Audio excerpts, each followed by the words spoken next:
Hi everybody, I'm Bree the Plant Lady, checking in with a March container garden tour. Now, it is an absolutely gorgeous day. I have been stuck on the computer really for like the past 3 days since I've been getting back into the groove from my big trip to South Africa, which look, I'm representing, sure to God, a Kirschenbosch. And so I haven't had time to do any major garden activities. I'm heading to Charleston tomorrow for the weekend to go to some symposiums. And then next week starts like my super crazy busy speaking schedule where I basically have an event every single day. You can check my website, breegrows.com, to see where I'll be and when. So instead of getting out in the garden and really getting something accomplished, I just figured I would give you an update on how all of the cool season containers are looking. I'm really quite pleased. We've had really cooperative weather, but I do want to say, don't get too confident. It's still early March and spring is a fickle season.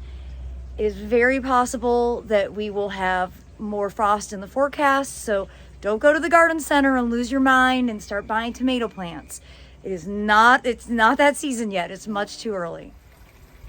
So first of all, you hear the tower garden running. If you watched my weekly garden tour, I said something that the tower garden wasn't looking good. It's because I unplugged it before I left for South Africa when I was making a video out here and forgot to plug it back in. So seedlings suffered a bit, but they didn't all die. And that's totally on me, user error. Now you can see the broccolis that I cut back, the main heads, have really sprouted very nicely. All these side shoots, they're so delicious. Honestly, homegrown broccoli tastes so drastically different than the store-bought stuff. It is such a treat to be able to harvest your own. I do eat broccoli and cauliflower every day in the wintertime, so extra excited to have these. And you can see that the snapdragons, which, I had to give some extra protection to over the coldest parts of the winter, are now starting to bloom. I love snapdragons, and so do all the pollinators. I've also been making some fresh floating arrangements using all of the hellebores that I don't want to go to seed. And of course, the royal velvet camellias are in bloom. And you can see I've got some of my citrus pulled out of the shed because we're frost free right now. It so enjoys being outside. And you can see here I've got some limes already set on this one. Lots of flowers. I've grown citrus for quite a few years now, this method, in containers, bringing it in and out through the coldest parts of the winter. And I always get a pretty decent fruit set, which is great. Now you can see here in this aqua pot, we weren't cold enough this year to have to worry about the fact that it holds water. So that was good. You can see the broccolis are growing well here. And of course, this is a really nice warm microclimate in this corner. The snapdragons look awesome. Moving into the fire pit, you can see that the ornamental cabbages are all starting to bolt, meaning they are starting to flower. So I'll definitely let them bloom, but soon I'll be taking them out, which is fine because then I can replace them with some fresh broccoli and cauliflower plants that will be able to be harvested later in the spring. You can obviously see that arugula is in full bloom now. This large container here with violas and the grains here are doing well. You can see poppies are growing quite well. This was seeded a bit later, I believe in January. And again, you can see the ornamental cabbages starting to bolt. And a couple, just noticing, the deer are pulling out the violas from the planter. This was planted right here. Of course they are, they're such jerks. Wanted to investigate these, and we've got one tiny cauliflower there, and that one not so much. So I'll be able to go ahead and pluck out these cauliflowers as well. And the good news is I've got seedlings that have germinated to be able to put back into all these pots. Hopefully you watched that video, but you can see all of the new round of spring cool crops: kohlrabi, broccoli, cauliflower, cabbage.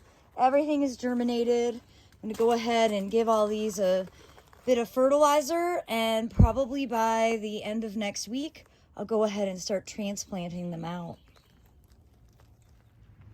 And this big cabbage patch is doing well, slowly but surely eating it. I'm actually gonna bring some cabbage down to Charleston to share with friends. And I'm definitely pleased to see that the onions and shallots are all starting to grow. They got planted a few weeks ago. And just looking here at these, ooh, there's one cauliflower. It's just about ready to be harvested. So I'll be revamping all of this very soon in preparation of getting the next round of spring crops planted. Well, you can see the pots here in front of the Airbnb look great.